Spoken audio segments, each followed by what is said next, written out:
What's on, guys? We're back with a brand new video. In today's video, we'll be answering your AFL questions from my TikTok page. Now, I did make a TikTok a few weeks ago, or a couple of weeks ago, or something like that, saying or asking you guys to ask me some AFL questions that I can answer for you guys from my TikTok. So sorry, people from YouTube or Instagram and stuff like that, or Twitter, you guys didn't really get to see it unless you follow me on TikTok. So to never miss out on a Q&A or something like that for my videos ever again, make sure to go down below and follow my TikTok account. So I make some pretty good content over there. I have to think so myself, or at least I hope so, because I have about 5.5k followers over there. Which is absolutely crazy, so thank you guys for that so much. So without further ado, let's go and answer your footy questions. The first question is from lemons_1340, and here's asked, do you think any teams will sneak into the 8? So I'll answer first. I think that the 8 is almost locked, because if you think of some of the teams in there, you don't really see any of the teams that are close dropping out actually dropping out, but if any does drop out, I think West Coast is probably the most likely. They don't look like the West Coast of old, but another contender for that spot is Tigers. Recently lost to St Kilda on the weekend, and people were really comparing how they played to how they used to play in 2016, which everyone knows 2016 Tigers were absolutely horrendous. Next question was, who do you think will win the Coleman? I think that Tex is probably a very good chance to sneak up and win it. Everyone knows, I think Harry Mackay's got a 5-goal lead, but he has been carrying the Carlton forward line pretty much the whole season. I don't know if he could actually keep it up for this long. Plus, he did have like a shoulder injury. He seems to be alright now. But it all probably depends on how the teams goes, because Tex has been in pretty good form all this time this year. And last question from Lemons is, who is a dark horse in the league right now? Not quite sure the definition of a dark horse in the league. Probably a team that probably going under the radar, which, like, I think of any team really going under the radar, it's probably GWS right now. No one's really talked about GWS at all.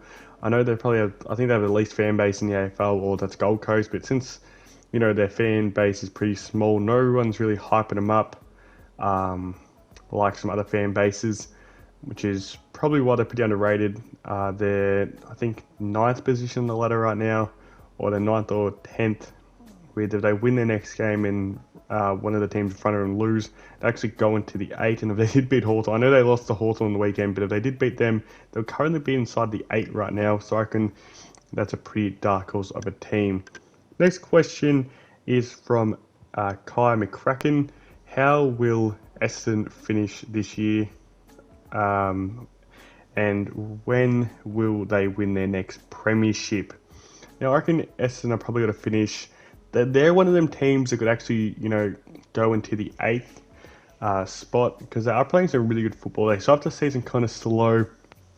It seems ever since they do that surprise win against Saints early on in the season, they've just been on fire ever since then, and a real promising young team, because they're such a young outfit. Like, they don't have many old players. They're probably maybe like Dyson Heppel and Cale Hooker that really play week in, week out. And when will the next premiership be? Well, I know all these memes, about would they win, like they can't win a final or anything, but this side that they have right now is better than any team I reckon they probably had in about 15 years. I know there was some pretty decent Essendon teams, but they never got an actual finals victory. So I feel like that this side is so good right now, and they could actually win a final. And if they win a final, who knows? They could actually win a premiership. Next up is from Eden_Bartkus. Richmond era is over, in my opinion, and opinion on it, I should say. Well, like I said in an earlier question, I feel like that since they've kind of it doesn't seem like they've brought in, I don't know, it's hard to explain, it doesn't seem like they bring the same tackle intensity.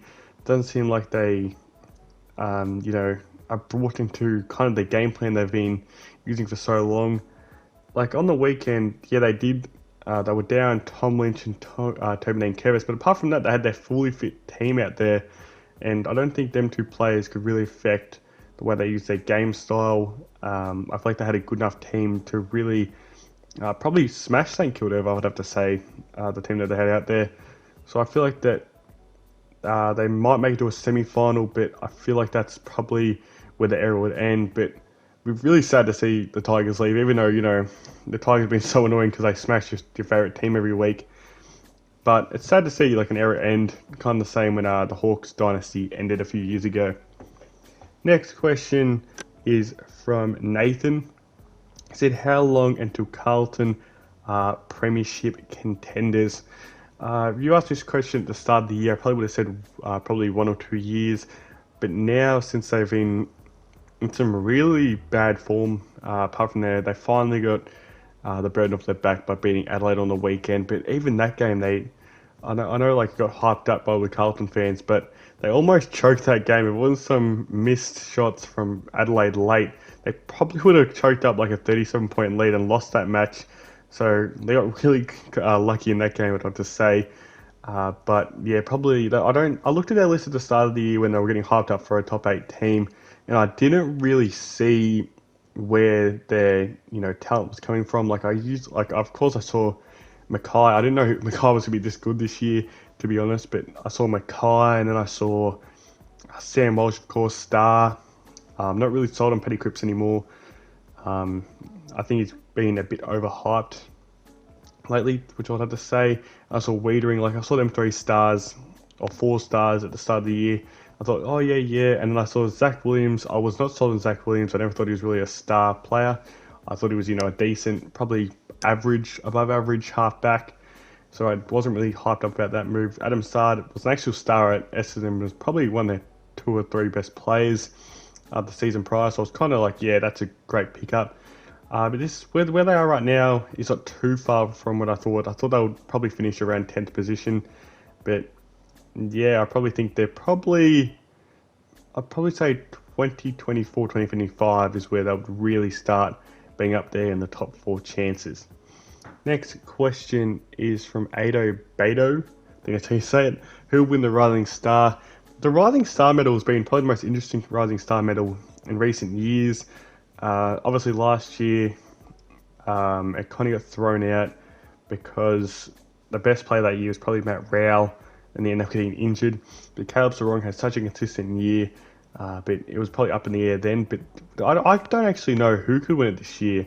My probably personal favourite from the Rising Star nominees this year was probably what's his name, Nick Cox. I'm a big fan of Nick Cox. I love what he brings. I love how versatile he is, but I don't know if he's done enough to really capture the Rising Star medal to stay this year, to be honest, but he's probably my favourite right now. Next question is from Kade, and he has said, what forward line is better, Geelong or Brisbane? I feel like this one is pretty comfortably Geelong. I know Brisbane, they got Joe Danaher, and they're a pretty high-scoring team, if I remember from looking at it earlier in the year. But with losing Cam Brainer, which is kind of the X factor, apart from Charlie Cameron, if you look at Geelong's, they've got Gary Rowan, who's that elite medium. Patrick Dangerfield spends a lot of time forward, who's another medium that plays like a small. They could even play tall. And you got the smalls in Brian Myers, Luke Dalhouse, Brad Close, and Sean Higgins spends quite a decent amount of time on that half-forward flank. So I feel like Geelong's is definitely the best in my opinion. Next up is from Jono, and he said the top 5 favourite midfielders of all time. Since this is favourite, I can't really go past. I'm just probably only going to be like current day players. I'm not going to go into from like the 1980s or anything. That I'm just going to say that my favourite players I probably watched over the past probably 10 years. So Gary Ablett Jr. This is not in no order, by the way. This is just off the top of the head for the 5. Gary Ablett Jr., Dustin Martin, Nat Fyfe was always elite. And maybe a guy like Lenny Hayes, because I was a St Kilda supporter. And for the last one, probably someone like Dangerfield. Are probably my top 5 favourite midfielders that I've probably ever seen. and very elite for their time. Who do you think will be the premiers this year? And this question is from Cool Dude HQ. I personally reckon the Brisbane Lions. Now you're probably thinking, come on, Melbourne and Western Bulldogs have been the top of the AFL, since the start. But you don't want to spend your gas tickets too early. I'm not really sold if it was a great idea for them to. Not a great idea. I don't know how to put it. Like they're come out the blocks fast, trying to prove to everyone that they're the top of the AFL or one of the better teams in the AFL. But teams like the Geelongs, the Brisbanes, and a lesser extent maybe Port Adelaide, that they kind of have been building into the season, and that's probably how premiers are usually won. So I think Brisbane are probably the best shot, because I feel like they don't really have a weakness that I could see. They've been winning games by a pretty fair margin, without Lachie Neale, their best midfielder, and the Brownlow medalist from last year. So that's always a great sign. And I feel like there's a weakness for each team. Like Melbourne, they don't really have a genuine key forward that they can rely on. Like they got Tom McDonald, he's playing out of his skin right now, and I don't know how much he will be relied on in a final. They really need to get Ben Brown or Sam Wiedemann to really hit form for them to be, I reckon, a premiership chance this year. But they'll definitely be a prelim final, probably lock. I reckon they're definitely one of the top 4 teams in the AFL and should be. And then we look at Western Bulldogs. They still have really poor accuracy, even though they get the ball in their forward line so much. That in a final, poor accuracy in front of goals could really kill you. And yeah. Next question is from Wright, and he asks who got the mark of the year in 2009. That was a man himself from Adelaide, Brett Burton. Ended up getting up with a huge pack mark. But this is not the questions I was thinking about when you asked me questions. I'm not Google, but anyway, thanks for asking the question, mate. Really do appreciate it. Next question is from Skinny Pete, and he said, how do you think Fremantle will go in the next 10 years? When will the next final series be? I feel like that they're probably, one of the younger teams in the competition, and they're currently sitting at 9th position on the ladder. They have a great young, core of players. They really need to hope that Adam Chera actually stays, because if he stays, I expect them to play finals next year. If they don't next year, 100% the year after, because they're in contention for a final spot this year. I don't know if they'll actually get it, but yeah, definitely do reckon in the next few years they should be playing finals football. The next question is from Jack, and he said if you can introduce an end of season medal, what medal would it be? 100% a medal for the defenders. I feel like the defenders never get enough love when it comes to awards. I don't think there actually is. Yeah, there's no really award that really lets defenders really get their credit, which I feel like is just so bad in the AFL, because if you look at some other sports like in the NBA, they have Defensive Player of the Year, which is for the defenders. So we definitely do need something like that in the AFL, like the Golden Fist, like Danny Frawley. I feel like that'll be a perfect award to give out. That'll be absolutely amazing.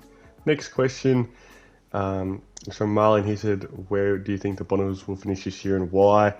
I reckon the Bombers could be, I feel like they'll probably finish the lowest, probably 13th, the highest, possibly 8th position. They're playing really good football. It seems like every game they play, they get better. They start the season pretty shaky, but right now they're absolutely flying. And I expect them to be, contending for finals in the next couple of years by the way they're playing, and actually win a final, for something that I couldn't say about some previous opponents team in the past. Next question is from AFL fan. He said, who you see being the best 5 players in 5 years? 3 players in mind, I think, that already are probably top 10 players in the competition, but they'll probably be right in their peak and experience, and that is Marcus Bontempelli, Tristan Petrarca, and Jack Steele. In 5 years, they'll all be 29, 30, and be in the prime of their careers, and hopefully all have Brownlow medals around their neck, because I definitely do expect so, because they're absolute superstars. The next question is from Jaden. He said, are you good at footy yourself?